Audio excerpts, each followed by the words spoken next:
Değerli izleyiciler, bugün ben pizza resepti hazırlayacağım. Bize lazım olan erzaklar: pomidor, yani 2 adet, ben 2 pors hazırlayacağım diye 2 adet pomidor, 2 adet biber,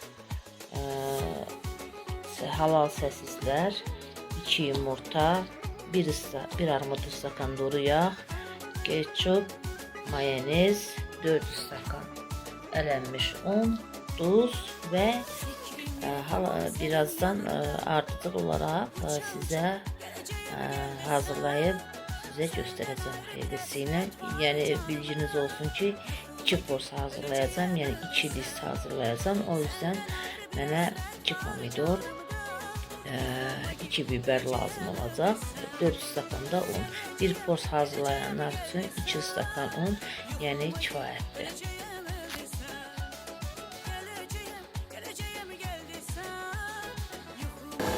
1 çay kaşığı tuz ilave edelim ve 2 yumurta ilave edelim. 1 stakan da kuru yağ,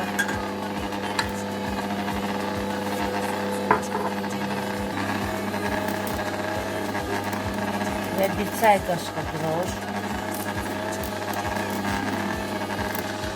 1 stakan da su götürürük, ama az ilave edirik.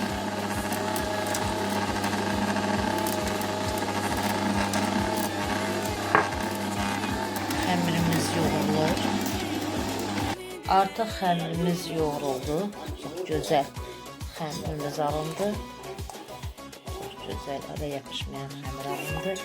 Və onu bağlayıb biraz və onu koyuram, bir 20 dəqiqə dincəlsin. Ondan sonra 20 dəqiqə dincələnə qədər, yəni hazır olana qədər, xəmir gələnə qədər mən bu ərzaqları doğrayacağım. Yəni pomidor, sonra sosislərimizi xırdalanmalıyıq. 5 xörək qaşığı mayonez əlavə edirik. 1, 2,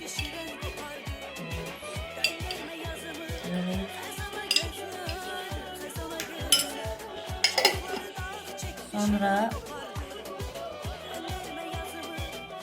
ketçup ilave edelim. İstediğiniz kadar verin. Sonra yaxşı onu karıştırırıq.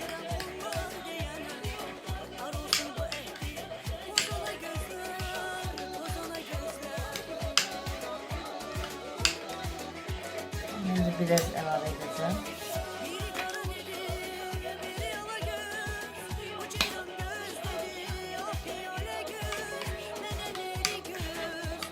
Güzel olmuş.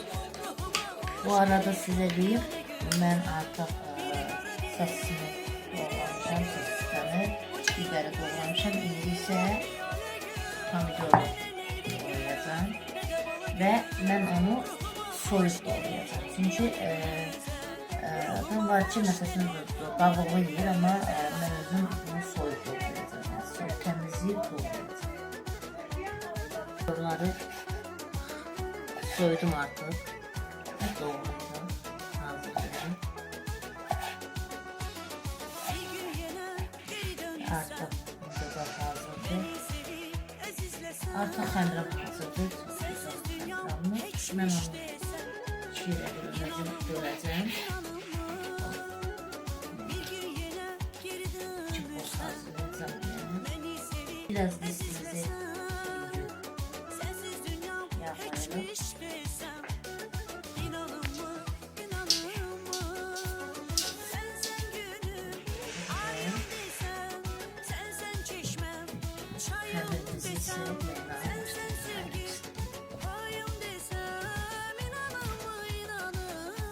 Ve artık kendi geldim ve bunun yarısı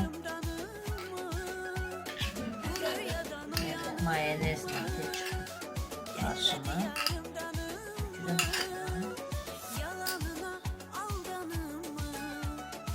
onun ikisine yaptım.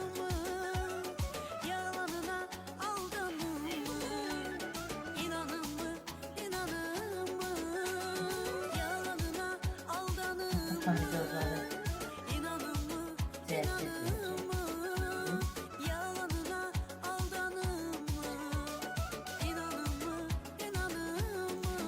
Sosisləri də düzülür.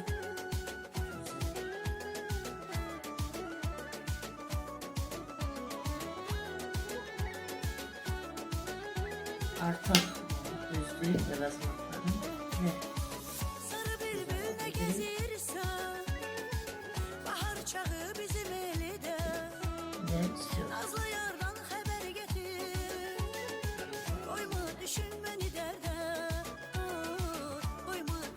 ve yukarıda sobada biraz pişenden sonra Holland pendiri sütçözden çekildim üstüne